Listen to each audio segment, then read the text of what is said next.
नमस्कार, मी सामाजिक कार्यकर्ते मंगेश मोरे. काल रात्रीपासून हे खडी टाकायचा रस्त्यावरती डांबर खडी टाकून टाकायचा प्रयत्न चालू आहे.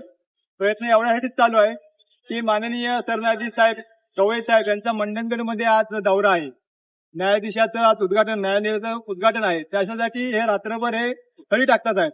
पण आता तुम्हाला जनतेला मी सांगतो की भ्रष्टाचार काय असतो, भ्रष्टाचार काय असतो हे मी आज जनतेला दाखवणार आहे. हे बघा, हे जे खडी आहे ह्याच्या आतमध्ये काही डांबर नाही. बघा हाताने येते ही अशीच खडी टाकलेली आहे. हे बघा, ह्याच्या आतमध्ये काय डांबर नाही, काय नाही. तुम्हाला इथे सगळं दिसतं, ह्याच्यात काय डांबर नाही. बघा निजाम आज जमेला आणि झाडू हातात घ्यायला नागरिकांना लागलेली आहे. याचा अर्थ काय, भ्रष्टाचार हा लोकांना समजला पाहिजे भ्रष्टाचार कसा होतो. आणि अशी खडी टाकून जिथे धूळ उडते आहे भरपूर, धुळेचा लोकांना श्वासाचा त्रास पण होत आहे. आम्हाला प्रशासनाला एवढीच विनंती आहे की लोक वर्ष 2 वर्ष आंदोलन करतायत, मोर्चे काढतात आहेत. नागरिक विनंती करतात की आम्हाला खड्ड्यापासून मुक्त करा.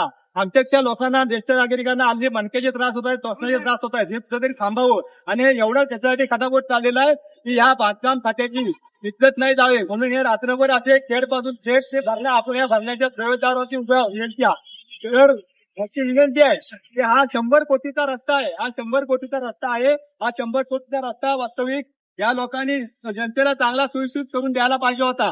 ते अशी एवढीच विनंती आहे की ह्याच्यावरती कार्पेट टाकावं आणि लोकांना व्यवस्थित प्रवास करण्यासाठी सोय करावी, हीच आमची विनंती. नमस्कार.